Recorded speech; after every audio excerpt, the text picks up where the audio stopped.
are Tyrians. We are many races, several professions. We practice the arts of combat as well as healing. We have foes, and we fight them without mercy. And it's time for us to claim back what is ours. It's time for us to claim back Tyria from the terror of the Elder Dragons.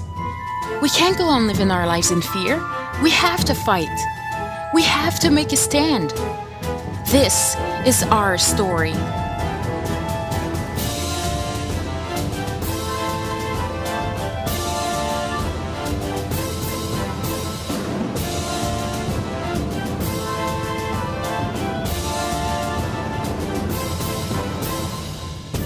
Hello and welcome to episode number 3 of the Chronicles of Tyria podcast, a Guild Wars 2 podcast for fans by fans. Once again, we'd like to thank everybody for their support, for checking out any of our previous episodes, so episode 1 or 2.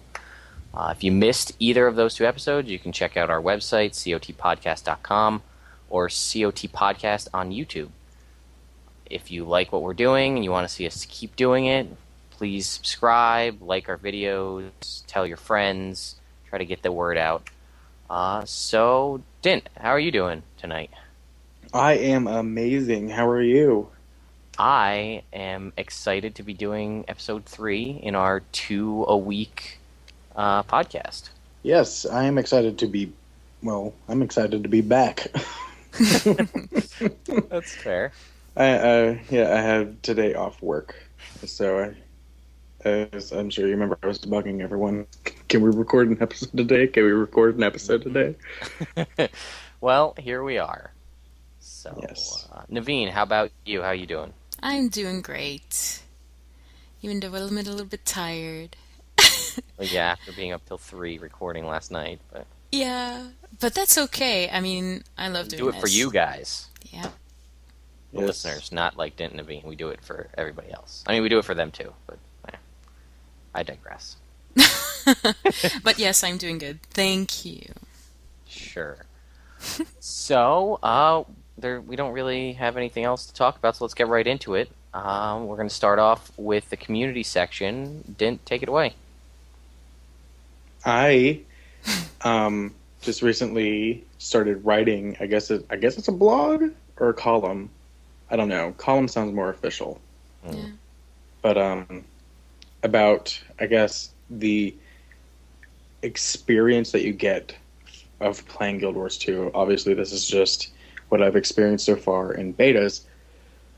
But I have started a sort of blog or column about that sort of topic. And my first post of it went up today at chroniclesoftyria.com, where I wrote about the character creation aspect and how much I love that.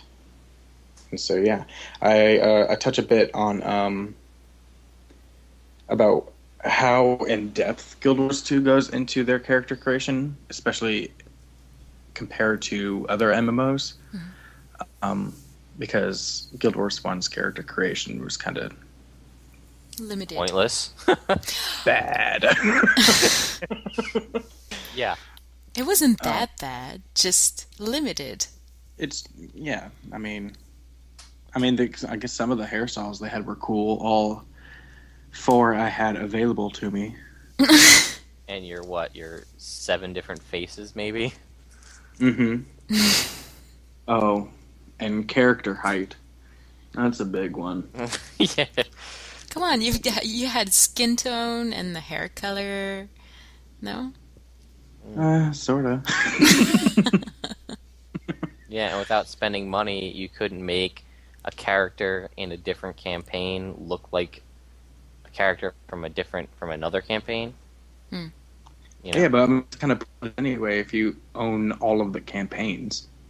Yeah, but what if you wanted to make like a Nightfall Elementalist, but you wanted them to be a more Caucasian-looking person or an Asian-looking person? You didn't want to make it an African person, or the other way around.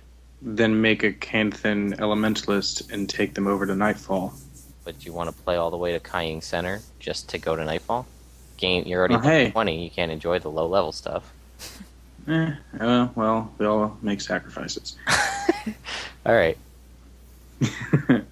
But, I mean, in the end of my post, I kind of digress a bit when it comes and I start speculating on what they could offer for a Surin and Sylvari character creation, because I touch a bit on how in this Guild Wars 2 creation, from what I've noticed in human and Norn character creation, I'm going to stop saying that because that's redundant. There, you get a lot more options when it comes to making your character look different. Because that was my biggest thing, was as soon as I'm done making the character and I go in and I'm noticing that there's like 50 other versions of me, the immersion's broken. And I found it interesting that a lot of the choices you get when it comes to the human and Norn customization aspect of it is that you can look slightly, I guess, more of ethnicities. And so I start speculating about the Charr, and how you can, well, that's not speculation, but it's like the Charr have, I guess, their own version of ethnicities when it comes to like fur patterns. Like you can have like more of a tiger fur pattern, or maybe a lion, or or a jaguar, or whatever. And I guess that's kind of their form of ethnicity. And then I start speculating, well, what will the Sylvari have? What will the Asuran have? So you guys should go check that article out. I'd like to just take a second to tell our listeners, though, that you have some technical problem tonight, so you're using your iPad to record this. So yes, if you notice a difference in sound quality, it's probably because of this. Yes, and I actually had a very similar issue the first episode as well. Yeah, but that's okay. Yeah, I'm using a PC, so right now I'm currently, for the past 2 weeks, I have been fighting the blue screen of death. Specifically, bad pool caller is the error code. Just going to throw it out there. If any of you people know what that means, please email me. Anyway, moving on. Right. So, Naveen, you want to touch on the other Guild Wars community that we're going to kind of showcase? Yep, I'd like to take a moment and talk about this other spotlight from the community. I want to talk about Talkteria, which is a community-driven, and I am a writer on there as well. That's what not do you do why on I'm there? Well, I write about She writes. Thanks, Dan. Diint. What do you write? About. I write about the Guild Wars 2 exploration aspects of the game. But basically everything is written about on the website as well, like from professions to PvP or even crafting. So you'll find a lot of very interesting topics on Talkteria written by awesome people. But yeah, I do write there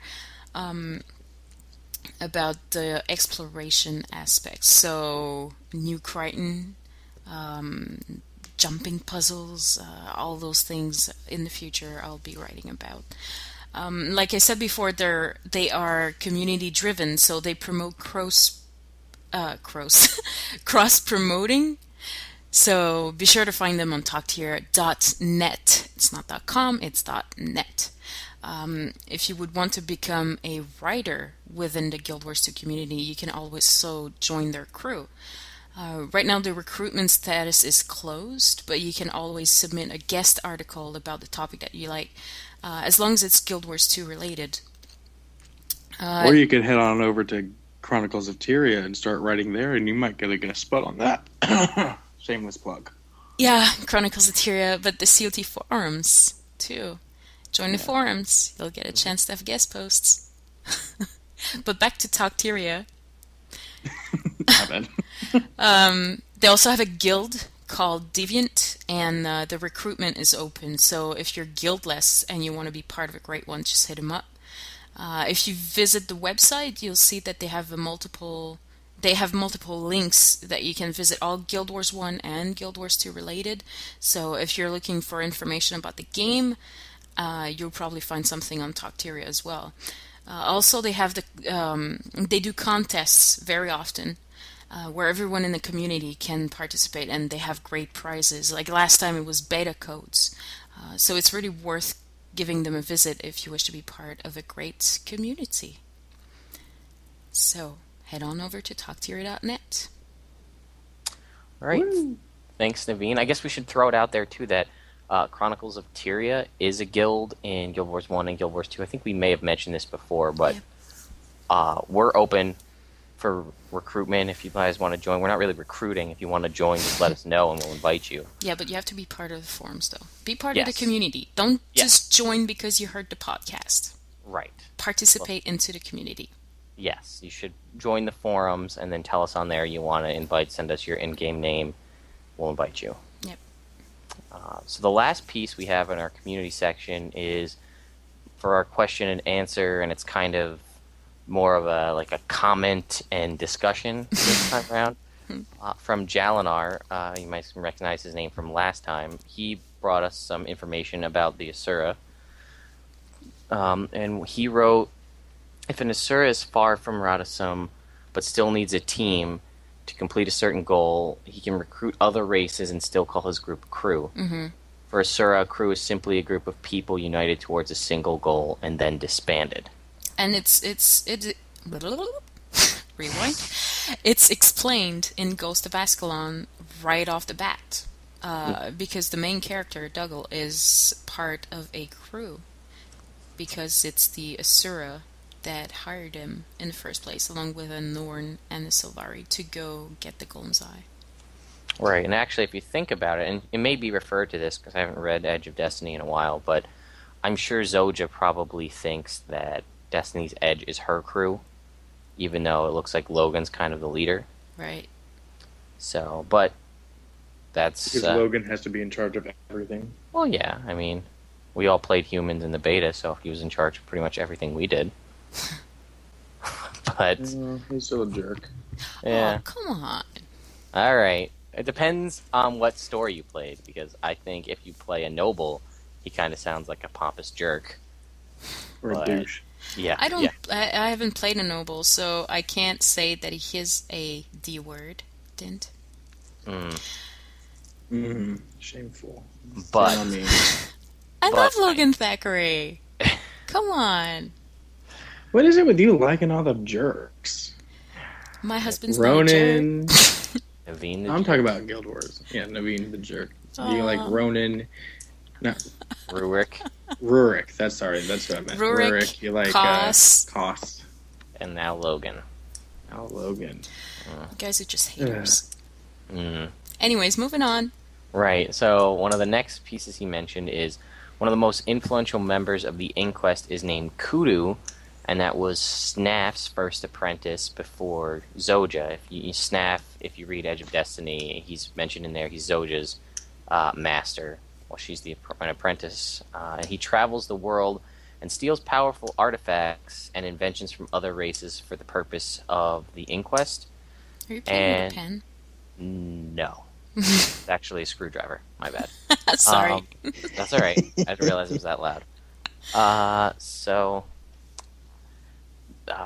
Wow, lost my train of thought. I'm sorry. Thanks. Thanks, Naveen the jerk. So, Now it's gonna go on the podcast too. First you call me Naveen the jerk online.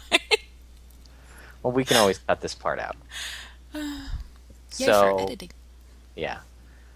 So there's an interview with Rhys Osby. We can link it in the description where she talks a little bit more about Kudu, and she doesn't mention whether it's a male or female Asura. I'm going to assume female based on the naming is Kudu, ends in a vowel, 2 syllables. But Kudu is a very influential person in a lot of, and it's one of the only people we really know of, like big name person in the Inquest. And Rhys Osby mentions that this Kudu was the one who experimented on the Sylvari. So, and when we talked about that last episode, and I guess Kudu was very instrumental in all of those experiments. And one of the other, he also mentions that, Jalinar, mentions that the Inquest, we talked about how they have no moral code, and we found out that, again, through this interview with Rhys Osby, that the Asura will experiment and take kind of power sources from elementals that are out in the world, and they use that kind of magic to power their golems, whereas the Inquest would capture Norn, Charr, humans, Sylvari, and they'll sacrifice them and take their kind of spirit essence and use that to fuel the Inquest's golems. So that's why they're really evil. Exactly. And he also mentioned, we last time said we didn't know how you join the Inquest. It seems like you don't really join the Inquest. The Inquest finds you and forces you to join, and you're kind of stuck with it because you're not getting out once you're in. Right. Poor Asurans. Right? They have this crazy terrorist organization, and to this. They'll get over it. They're not a pretty race, so Diint doesn't really like them. So. Exactly. But he has the word Buka written on his arm. Yes. No, yeah, and in regards to that,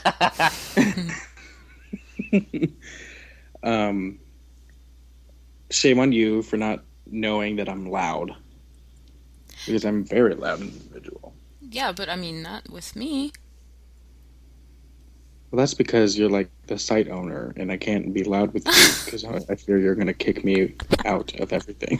Fear my wrath. Okay. So, but I'm thank sorry. you for you're saying loud. that I'm not ugly. No, you're not. Aww. Jalenar's last point is we mentioned that we didn't know if Primordus had taken another champion after the defeat of the Great Destroyer in Eye of the North, and he brought to our attention that he does, and it's in Edge of Destiny, so we don't want to spoil it for you, so if you want, go pick up Edge of Destiny, and you can read about it there. And our last little piece before we jump into the lore is Zoo Zebra had sent us a email mentioning that the Sylvari cannot be corrupted, and we weren't really sure about that. And we actually got from several different sources, all from our forums, people saying that and linking us to an interview and stuff on the Guild Wars 2 website that Sylvari cannot be corrupted, turned into undead minions, become an ice brood or anything like that. They're never turned into that. Those born of the Pale Tree simply die before the corruption takes hold, which is kind of morbid. Like, they're just dead, permadeath. Mm-hmm. They don't get to come back. Mm-hmm. And we were talking about how, I guess that means Sylvari can't play in endgame events, assuming that they bring that back, that same corrupted event. You would just die. Mm-hmm. Game over. So maybe Sylvaris won't have access to that event. But then again, like, they have to. Because right. if the event occurs, a Sylvari character can go to Plains of Ashford and just join up everyone to see the Shatterer, but maybe you just stay down, you stay dead until the event is over. But that's like an hour. Sucks to be Sylvari. I don't know. I mean, I'm still sticking to the theory that beta event with the whole corruption thing, that was made specifically for that. I'm still kind of doubting. Like, I wish they would, but I'm still doubting that it's actually going to be a mechanic in the game. Yeah, maybe. Unfortunately, I think it would be fun, but I guess they'd have to tweak the whole mechanic to allow Sylvari to play or ban them. But they're not really. ArenaNet's not the type to disallow you access to some sort of content based on your personal choice.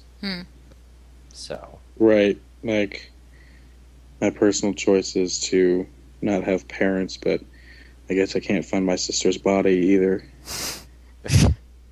Yeah, I guess so. It's too bad I didn't join the circus. Exactly. No. All right, well, that wraps up our community piece. So we're going to move on now to the lore. And we didn't announce it earlier, so we're going to be talking about the Charr today. Oh, yeah. Yeah, so... Someone's excited. Yeah, really. Why don't you want to talk about the Charr, Diint? It's not that I don't want to talk about the Charr, it's just I do not like the Charr. You're egging me on here, I can tell. It's okay. I'll redirect our listeners to episode 1. Yeah. Go to episode 1. Figure out why I don't like the Charr there. If I can restrain myself this time. Well, we've got a lot more Charr talk to go, so there's plenty of rooms for outbreaks and Diint rants about pumas with bad attitudes. Right. So let's talk about the origin of the Charr. Right, and Diint, I'd like to point out, when we were researching this, he pretty much called it right off the bat. Why? I was being facetious when I did it, but it turns out I was right. Yeah, which we looked it up, and it was interesting because ArenaNet originally wanted to go with orcs for the main anti-human race for Guild Wars 1. Wow. Yeah, and seeing that, orcs are very overplayed in pretty much any fantasy game ever, they said, let's go something different. Let's go with a cat race. Which is kind of it's a pretty big jump and different than most other things. Yeah, it is.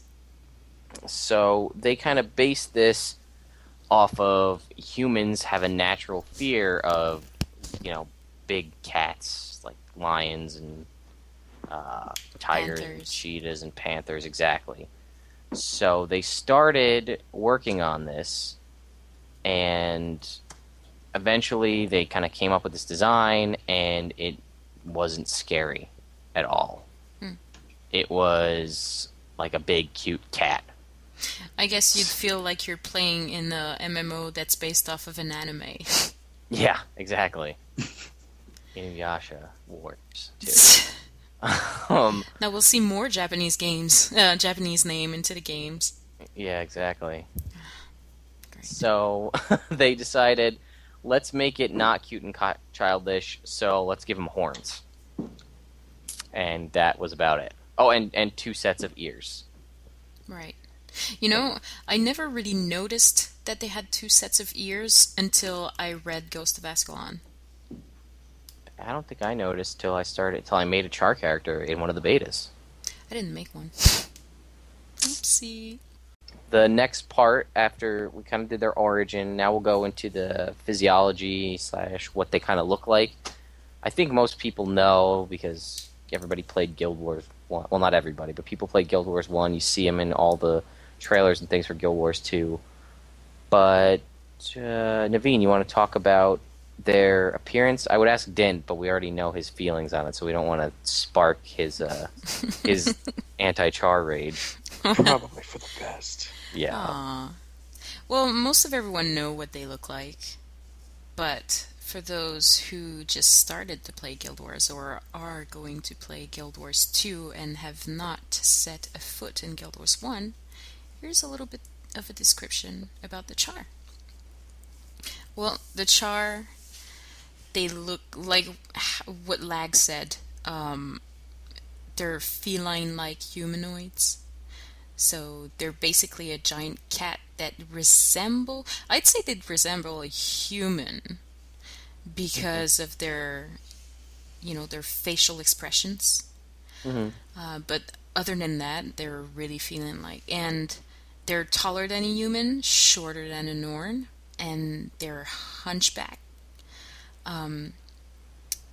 Some can't stand up straight, but have you seen really a lot of Charrs that can stand up straight aside from maybe Ritlock? In Guild Wars 1, you see quite a few of them. Specifically, I'm noticing more of the magic users. Yeah, all the shamans seem to stand straight up with their staffs. Yeah. Which is interesting. Huh. Yeah, they can stand up straight, but when they're moving quickly, they usually go on all fours and then just run. They pad. Must be difficult for them to run on all fours, specifically the females with their 6 boobs. Oh, man. I hope that I hope it's just like a normal cat. It sounds really weird, but I hope it's just 6 teats. I hope it's not just 6 double D size jugs. Well, I believe it says somewhere in there that they're flat mammary glands. All right. That's a nice way to put it. Well, back to the Charr description. Yeah. Basic. Yeah, I was Charr. talking about Charr. Yeah, I know. No, you were talking about jugs. On Charr. But Male Charrs, they're described as being generally stronger than the females. But the females are more like stealthy. They're quicker, I'd say. They have short fur from head to toe in a variety of colors and patterns. They might look like lions or cheetahs or tigers. The female is the other way around, so the hair will be longer from the head, shorter towards the tail. Lag, you want to talk a little bit more about the Charr appearance? Sure. Yeah, the muzzle of the Charr, they look like a cat, so it's elongated. They've got all their sharp teeth. Some of them actually kind of stick out the sides, so they don't always fit in the mouth. And it's suited because they're cats, they're meat eaters, they're carnivores. On the males, teeth are a lot bigger, and like I said, sometimes you can kind of see them sticking out. And the females typically have smaller teeth. They have horns, like we mentioned, sets 4 horns. And I know when you make a male Charr, I never made a female Charr in the beta, you can choose kind of your horn structure and what they look like. And then you can use the little sliders to make them bigger or smaller. They have 2 sets of ears. So the top set of the ears are for hearing high-pitched, high-frequency sounds like a dog would hear. And the lower set of ears are for hearing low-frequency sounds like an elephant hears. Oh, I didn't know that. Yeah, and they actually don't have ears capable, because they only have the 2, of hearing mid-frequency sounds, which is pretty much like what a human speech level is at. And what's interesting is it can actually physically be annoying to a Charr to hear a human speak. Oh, really? And if they're already pissed off as it is at humans, you talking to them isn't going to get it.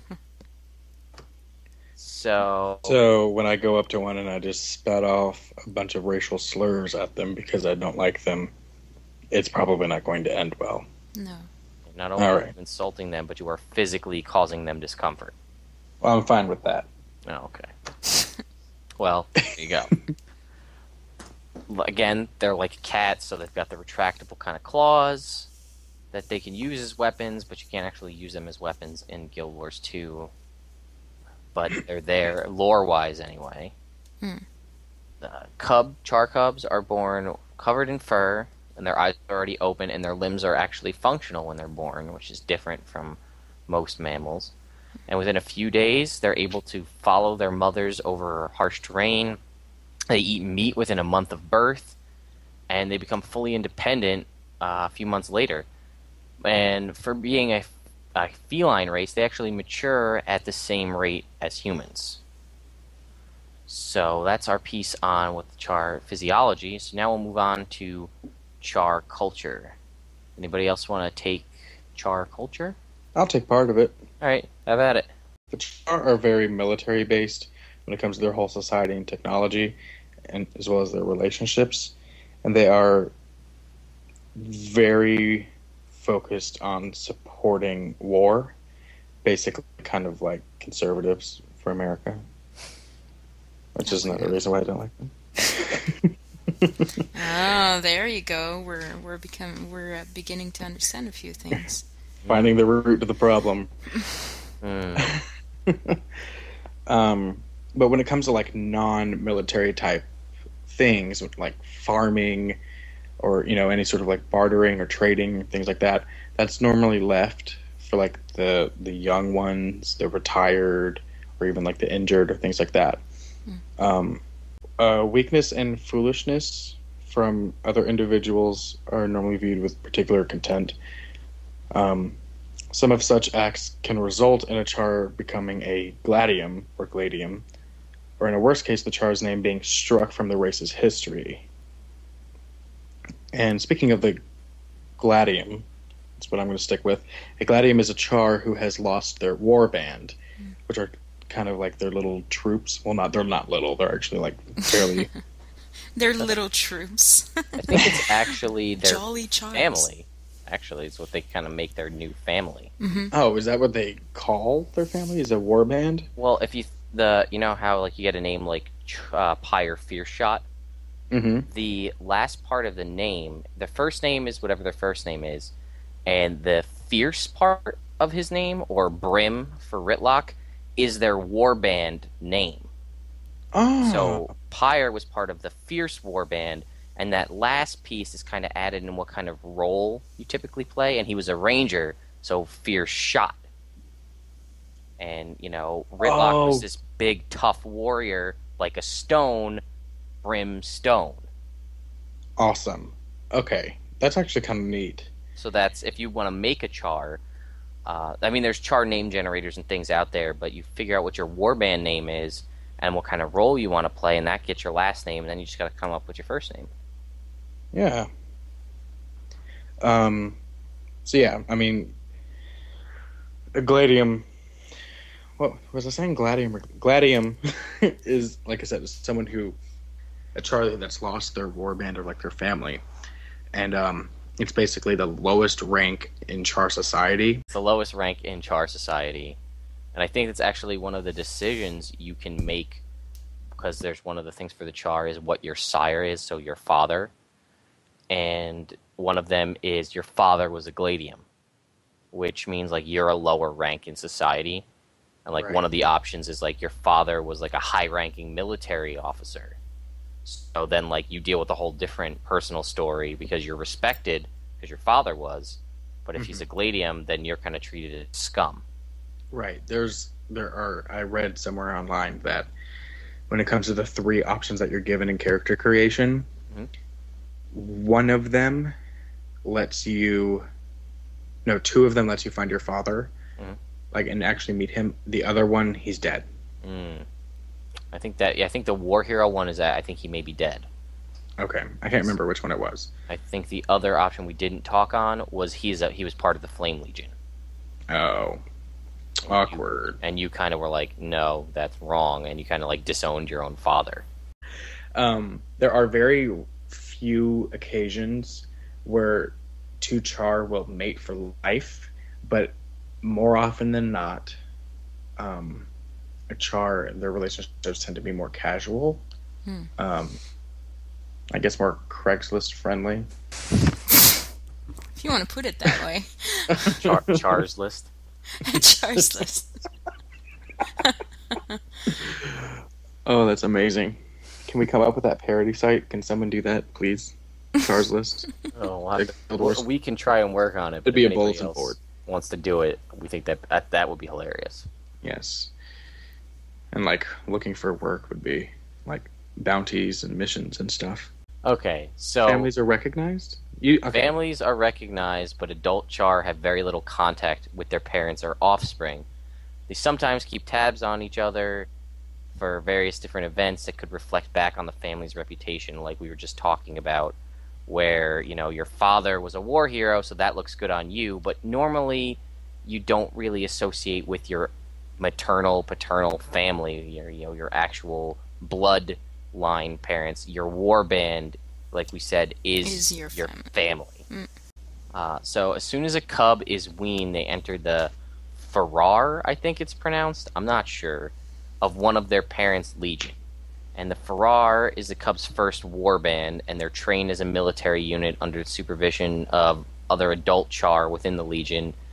And they're considered an adult when their warband no longer needs supervision. So this is their whole kind of school structure. And again, like we said, it's a military society, so everything's all about war and supporting war and becoming a better soldier.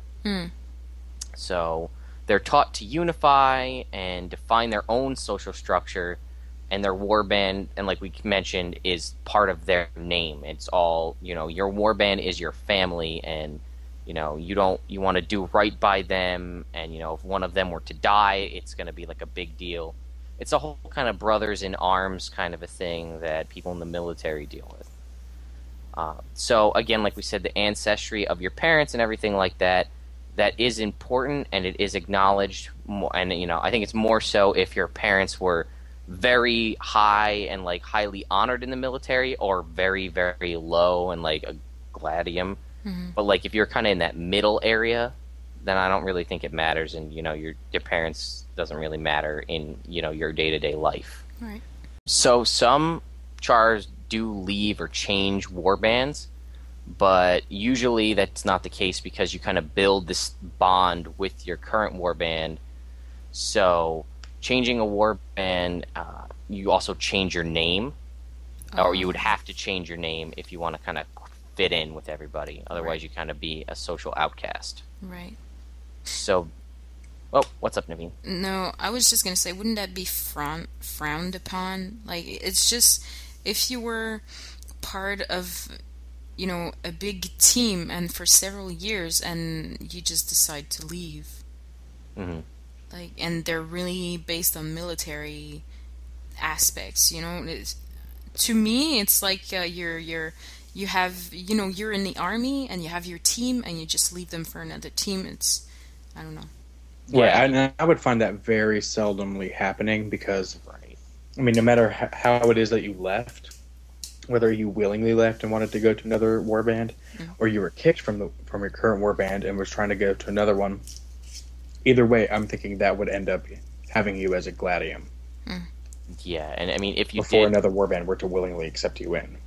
Yeah, and I mean, talk about scarring, because I'm sure you're going to have, some deep, especially if your warband left you, you're going to be, that's all sorts of, trauma and drama, I guess, it's not trauma, drama that you're going to have to deal with, almost.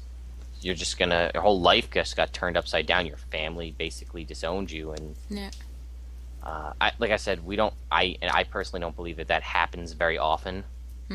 I think probably it would be like if your warband was killed, then you would get a new warband, and you would probably change your name because you don't want to use your old warband's name because that would kind of be probably I would assume pretty tough for you. Right. And I'm thinking, like, even if they were killed, I think it would be a seldom situation for you to switch over unless you had already sort of bonded with another member, with a person, a Charr that belongs to another warband. And I don't know if we know. I think in game your warband. I didn't play very much through the Charr storyline, but I think it's probably about 4 to 5 members. I think. But I don't know how big it is because that could be another problem. Whereas if you are looking for a new warband, you have to find someone that's still got room. I was under the impression that a warband was huge. Like, not huge, but 20 to 30 Charrs. I heard it was like 15 to 20. Oh. I mean, that's still the same kind of number you gave, so I'm not correcting you or anything. Well, it's a little smaller. So apparently we're all right. Anywhere between 5 to 20 members. Well, there you go. Neat. So there you go. Everybody wins. Yay! Unless you're playing a Charr, then I feel really bad for you. Oh, the other thing we kind of wanted to mention is female Charr, which for almost all of Guild Wars 1, or maybe all of Guild Wars 1, you don't really encounter any female Charr. Not sure. I don't know. I mean, you can't really tell all that well by looking at it, so we might have. Right. I don't think we have, because I think the lore kind of behind it is that they were all oppressed by the Flame Legion. Right, yeah, and it was pretty much the Flame Legion that was kind of the dominant one in Guild Wars 1. Right. So, just, they weren't considered equals initially, the female Charr, and then they were later, but we're going to talk on that a little later on. Well, when I think about Charr, I think about steampunk. Yeah. Basically. They're highly industrious. They're better crafters than even the dwarves.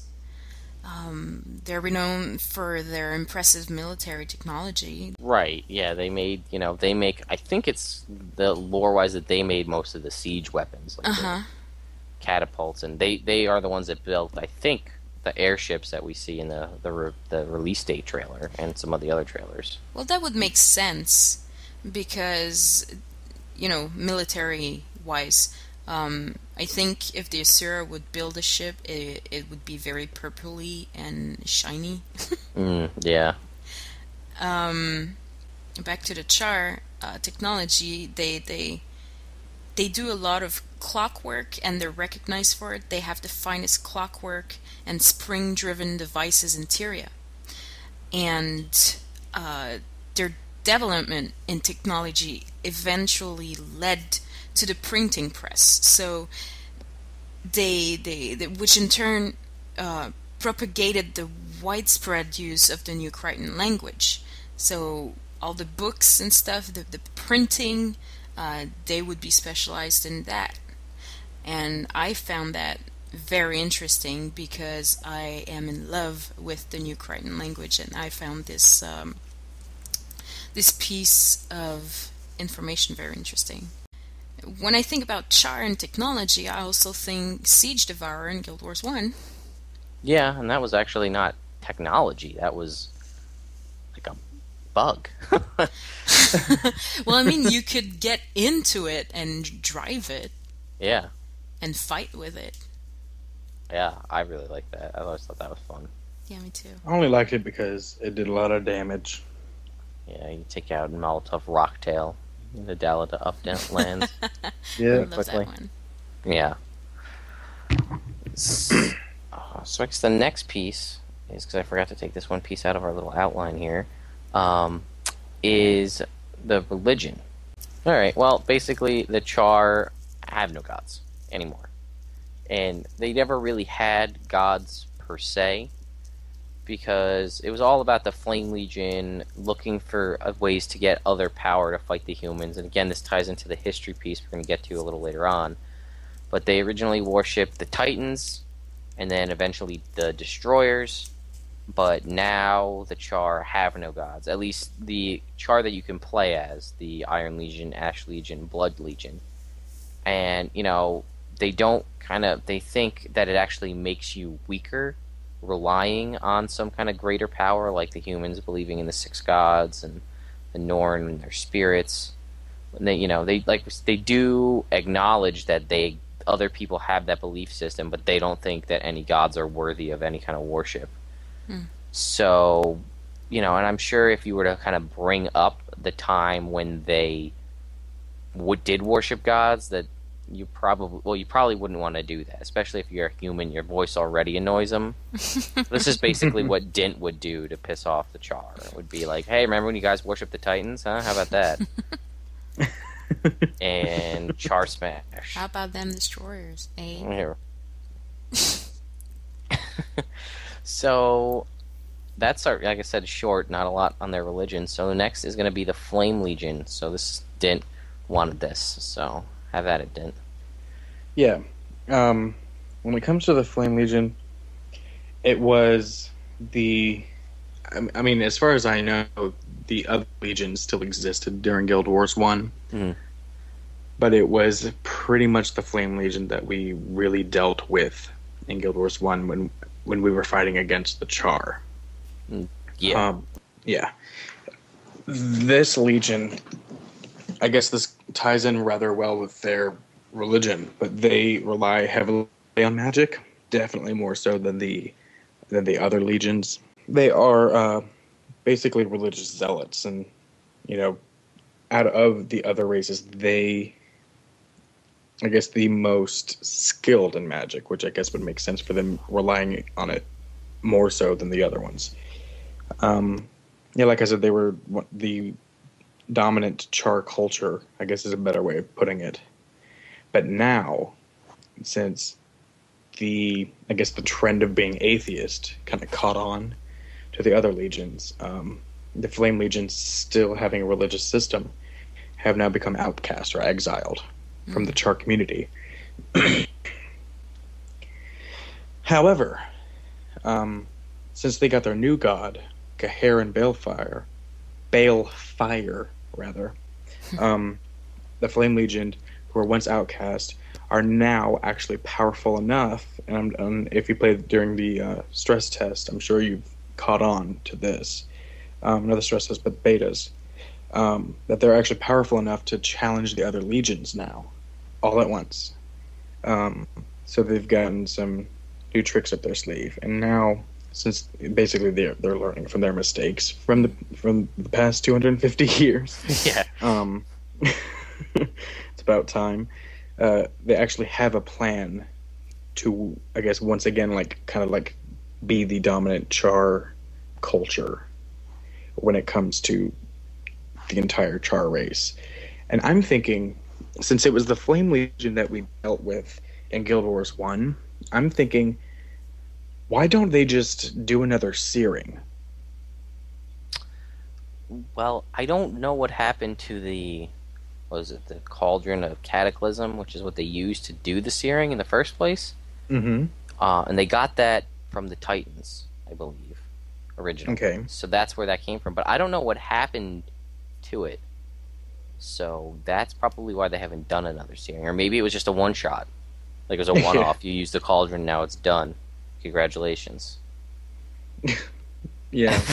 Well, I mean, I don't know. I'm thinking, like, if they had enough, I guess, know-how to do a searing, like basically dropping off an A-bomb on Ascalon, then I'm sure they can come up with something else to just kind of like screw over all the other Charr.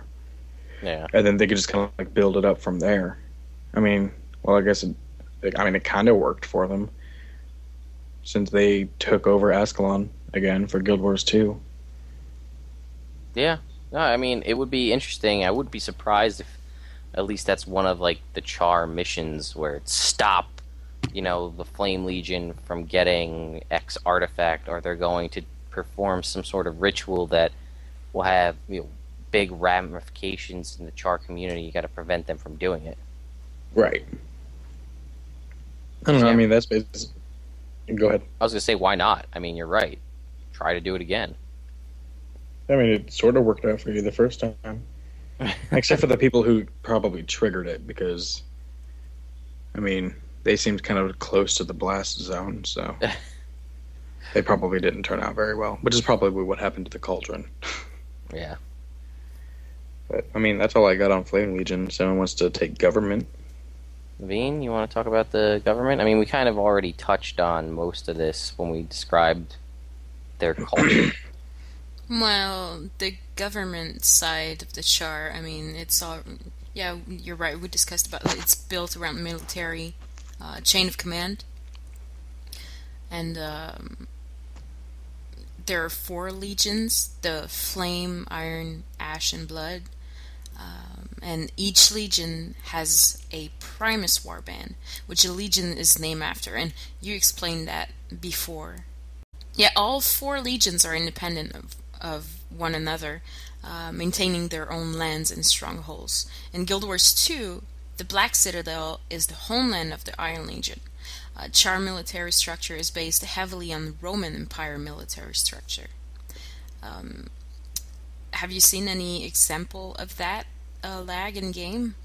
Well, yeah, I know there's the Legionnaires and the Imperators, I don't know how you pronounce it, and the whole warband led by a Legionnaire and that whole kind of a thing. That is Roman military structure. When we talk Roman, I mean, we're talking, Caesar, that kind of... Is it Imperator?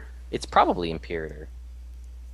All right, let's go with that. Let's go with Imperator. It sounds I was more... staring at that word for the past 5 minutes, like, how do we pronounce you? Yeah, so it's... Yeah, I was asking because I didn't play a Charr during beta or stress test, so I didn't really get to visit that place except for in Plains of Ashford, but then I was way too distracted by the Shatterer. Right, yeah. I tried to tolerate it during a stress test to make a Charr just to see what else they had to offer when it came to character creation. Mm-hmm. Mm-hmm. And, well, I mean, I made it to answering the questions. But I can't stand the Charr, so I didn't really bother playing it. But, I forgot why I started that sentence. No, that's okay. All right. What I was responding to. I can tell you from playing a little bit of a Charr, and this was 2 beta weekends ago, I think, so it was a while back. But I believe Ritlock is, I think he's what did we say, how we pronounce it? Imperator? Imperator, yeah. I think that's what his position is, but I could be wrong. But you have your warband, and I think depending on your story, which option you choose, you can basically, or maybe it's all options, you become a legionnaire, which is kind of the leader of the warband. So that's, I think, the next step up above just being in a warband, and then you work your way up the line. And they used to have this kind of Con-er, which was like the highest power that you could have within. It would be ruling, I think, maybe over all of the Charr. And this was, you got the title because you had this kind of weapon, which was the claw of the Con-er. And that's actually what a lot of is mentioned in Ghosts of Ascalon. Yeah. So hold on, what's Ritlock's last name? Brimstone. Okay. Well, if the legions are they have like their own imperators for each legion, like each warband, and that warband has an imperator. Why isn't there a legion named after Ritlock's warband? I don't know. That's a good question. I don't think he's an imperator. I think he's just like a BAMF that everyone kind of like looks up to.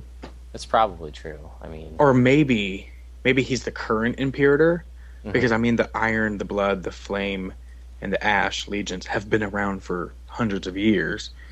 Maybe they named it after like the first imperator for each legion, and then the warband just kind of like died out, but then people have been taking it over. He's a tribune. That's what it is. So it's, I think, warband, legionnaire, then tribune. I believe that's how it goes. So that I missed. That was the one rank that I didn't know was tribune. So there you go. Boom. That is also a Roman rank. It's tribune. So. Oh, is it? I'm like 95% positive. That's not enough. Oh, okay. And there's also, I know there are centurions as well, which is definitely Roman. Yeah. Oh yeah, definitely. So a tribune is responsible for an entire theater of war or large swath of controlled territory and commands the centurions who are next in rank. There are rarely more than 10 tribunes in a legion. A tribune reports to the imperator, whatever the hell we're saying. So there's one of those, and they command the legion. Then there's tribunes, no more than 10 typically, and they report to the head of the legion. The centurions report to the tribune, and I think it's the legionnaires report to the centurions, and that's the kind of breakdown structure. Okay. So that is military. The last piece we have is the history of the Charr, and this, we all, if you've played Guild Wars, played Guild Wars 2, looked at any kind of bit of lore, this is the most kind of common thing you're going to see because there's so much about the Charr. You play it in Guild Wars 1. So, well, I mean, and this does kind of touch a bit on and it elaborates a bit on the religion aspect. Right, yeah, that's pretty much what drove all the major changes in their entire history, really. And it ties extremely close to the humans, because that's where, you know, there's the biggest conflict is the human and the Charr, and when we do our spotlight on the humans, then you're going to hear, you know, a lot of, we tried to kind of separate this out, so you're going to hear more of the human side and more of the Charr perspective for this, but the Charr were on Tyria first, the humans were brought by the gods after. And then, you know, they started to butt heads, and the humans used magic and, you know, the power of the gods to kind of push out the Charr. And the Charr were used to just kind of ruling over the Grawl and everybody else, and it didn't matter. So the humans defeated them, and they're like, how can this be? We're Charr. They have these gods. That must be what makes them so much stronger than us. So it can't be that, you know, the humans are just better than us. It's got to be that they have some divine intervention. So even though, whatever, humans are awesome. So then they say, well, we need to find gods for ourselves so that we can combat their gods. So they find the Titans, and which aren't really gods, but the Titans give them access to the Cauldron of Cataclysm, which they use to then cause the searing, which that's you play through pre-searing, and then, you're there through the searing, and then all of Guild Wars 1 happens, pretty much. All of Prophecy's factions, then Nightfall, and then you hit Eye of the North, and the Charr make a comeback. Mm-hmm. You meet Pyre Fierceshot. And you can join your party, so you can have him as a hero. Yes. Which I thought by then was the coolest thing ever. Oh, yeah, having a non... I mean, outside of, what's his name? Zed. Rick. Or Zed Shadowhoof, when Nightfall was the first, non-human hero you got, and then all of a sudden you hit Eye of the North, and they're like, how many races can we give you? Yeah. You get Vec, and you get Ogden Stone Healer, and, you get Mox, as we talked about last time. Right. He's just a golem. Box of rocks. Box of rocks. So, Pyre was kind of... So, basically, like we said, the Flame Legion were the ones that were all about, let's find gods. So they found the Titans. Well, that didn't really sit so well when they found out that they weren't really gods, and then, you kill all the Titans, pretty much, at the end of Prophecies. Too late for a spoiler alert, but oh well. So then Eye of the North rolls around, and the Flame Legion are like, oh my god, we're losing our land again, the humans are holding, we need new gods. Well, the Destroyers are there now, so they say, look, they're these kind of fiery magma beings, almost like the Titans, they must be gods too, let's worship them. And Pyre, Fierceshot, and other people are like, listen, we've had enough of this. It didn't work. You're just grabbing at straws. Yeah, they're made of fire, they must be gods. Forget it. We've had enough. It didn't work last time. We looked like idiots in front of the humans. Let's just call this quits. And the Flame Legion's like, no, this is a big deal. And they're like, really? No. So he's like, you know what? Screw this. Let's start a rebellion. And they start a war against the Flame Legion and the Shaman cast, which, if you played Guild Wars 1, they were the most annoying Charr to fight. You had the Flame Legion Shamans, the worst. Especially in pre-searing, because they always had healing. Worst. Well, take out the Shamans first, otherwise you're going to have a bad time. Always go for the Shaman. Yeah, so they start worshipping the Destroyers. Pyre starts this revolution, and they're on this path of no gods. We're done with gods, but they're fighting all the Flame Legion Shamans, and they have all this magic. And we kind of touched on it before, but most Charr kind of see the use of magic as a weakness, because it's like, we're Charr, we're strong, we don't need magic, and the Flame Legion's like, no, it's awesome, and they're like, whatever, you're the Gold Legion now, and that's what they call them now, because it's kind of like you're weak and like a weak metal, and we don't like you anymore. But anyway, so eventually, you're kind of in this mindset in Guild Wars 2 where, all the Charr you play as, they don't like gods. So some other stuff happens, like the Foe Fire, but we're going to talk about that in the human piece. And they're fighting off all the Shamans, but the Shamans are kind of holding fast, and they don't kind of have the support that they need, the Iron, Ash, and Blood Legion, to fight. And it was all, like we mentioned earlier, the Flame Legion was said, female Charr they're domesticated, they need to cook and clean and take care of the kids. Stay in the kitchen, woman. Don't come out. This fighting. Like a domesticated cat. Basically, yeah. Make me a meat sandwich. Yeah, fighting's for the men. So, Kala Scorchrazor, who is the Grand Cub of Pyre Fierceshot, actually, she leads a rebellion of female Charr who had been training in secret to fight off the Shamans, the Flame Legion Shamans. And with this extra surgence of forces that they didn't have previously, the Flame Legion Shamans surrendered. And this kind of led to the whole having the female Charr, and that's why they're a playable race now too, because now they can be, equal opportunity on the battlefield. Mm-hmm. And I think that's pretty much it for history of the Charr. I have a question, though, and I guess this is kind of go into speculation. How did the Charr find the Titans? Because Titans are over in Ring of Fire. Right. I think they went to a volcano, something. Are Titans found near all volcanoes? I don't know. Naveen, you got... Because, it kind of goes into So I guess it sort of goes into the whole speculation. No, I guess it's not speculation, but what Jalinar told us. That's a bit of a spoiler for Edge of Destiny that we're not going to say. Right. Well, I'm looking at it now. The Burnt Warband, which was one of, obviously, that's the name of the warbands, the Burnt. They were one of the higher-ranking warbands within the Flame Legion. Makes sense. Yeah, Burnt in the Flame Legion. So they found the Titans at Hrangmur. I don't know how you pronounce it. I'm probably butchering it. It basically translates to Jaws of Oblivion, and this is where the Charr found the Titans before the Searing. Okay. So I don't know where that is, but we have to figure that out. And that they find the Titans there. So then the Flame Legion, again, like we said, they pretty much were attacking everywhere. And then there was Hierophant Burnt Soul, and he fell, and that was pretty much where we kind of started taking back over everything. So, yeah. Okay. So who is this Gaharin Balefire individual? Gaharin.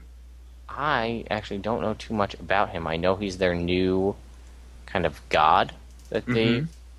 And is he sentient? Because I know the Destroyers and the Titans aren't necessarily sentient. Or, I guess, intellectual.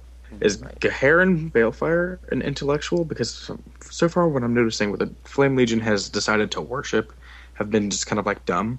Yeah. But if Gaharin, he just might be power hungry. I don't actually think, outside of his name, I don't think we know anything about him. You know what I'm going to do? I'm going to Google. Okay, you Google and you tell us, because I think literally we know he's like the new god, and he might just be a Charr for all we know. The name kind of fits. If the Bale Warband, and he's a flame elementalist, Balefire. I mean, I don't know. I don't think there's much. What? There's nothing on him. Guild Wars 2 Wiki, Gaharin Balefire. This is all it says. Gaharin Balefire is a Charr revered by the Flame Legion as a god. Okay, so he is a Charr, so we're right on that. Yeah, but he is a Charr. So he's completely power hungry. He knows he's not a god. I'm sure. So, which I'm sure the Iron, Ash, and Blood Legions are just laughing at him for. Be like, really? Really, guys? We tried this once before. Grabbing at straws. Yeah, exactly. So, yeah, I mean, I don't have much else on history. I mean, do you guys have anything you want to bring up? Any questions maybe we can answer other people might have? I have a question, and I guess this kind of goes into human, but I do want it answered. I want it answered now. I know, I believe, and correct me if I'm wrong, I believe it was Abaddon that gave the humans magic. Yes. Okay. Was it the human-type gods that gave everyone magic? Or was magic just here? And then magic was just given to the humans because humans were brought in after? Well, I think we may end up going into that a little later on with like some of the other, the lesser races, because there's a whole lot of interesting things about the Jotun having magic and being a lot smarter than they were previously. But Abaddon gave magic to the humans. Okay. And he may have given it to all of the races. Yeah, that's my question, because, I mean, this segues into the Charr, I promise you. But, I mean, what I'm saying is, like, any speculation, I find it comical if, this is a big if, because, like I said, I don't know. Any of you listeners, please send me an email, correct me.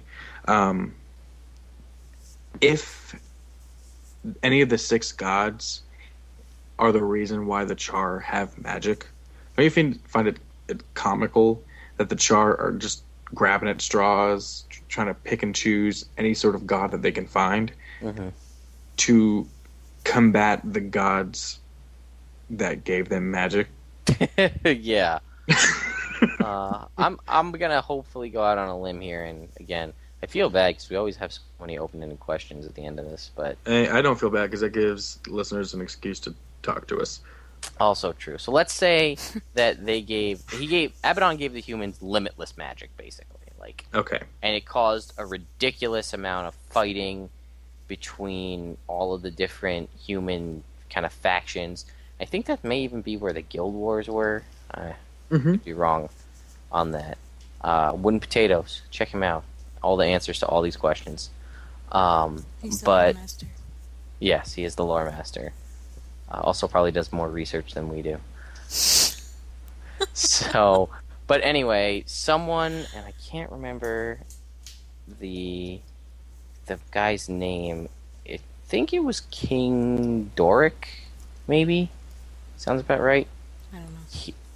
He pled with the gods to kind of take the magic away from the humans, or at least limit the magic, because it was causing all of this crazy chaos. Everybody's fighting with ridiculous amounts of magic. So, let's see. King Doric. I think it was him, yes. First event that Doric took part was bringing an end to the wars with the aid of Duena, as he depicted in her scriptures.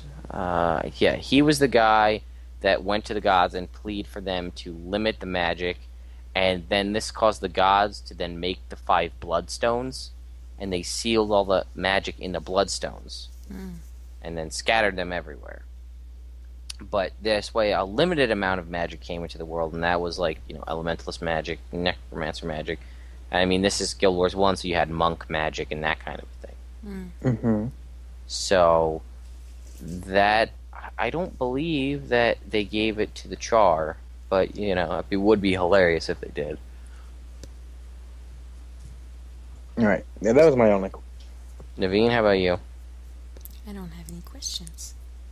And I don't think we really, out of what we mentioned, have any speculation for the Charr. No, because I feel that we already know them, even though we sort of don't. I feel like in Guild Wars 1, the Charr, we know everything about them, so there's not much to speculate about that. Guild Wars 2, it's basically 250 years later, they're the same, except from the Flame Legion being not outcast, but against the other 3 legions. Right, and their technology's better.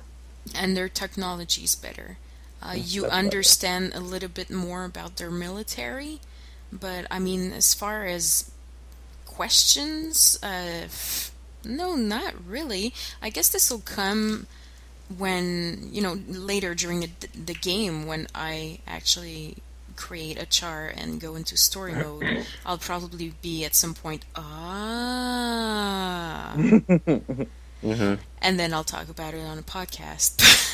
Yeah. But for now, really, no. Not really. Alright. So, I guess, we didn't kind of announce that we were going to do the Charr till the last minute, so we didn't have any user questions to answer today, but if you guys have any questions, as always, you can email us at hosts@chroniclesoftyria.com. So, next podcast we do is going to be on the Norn.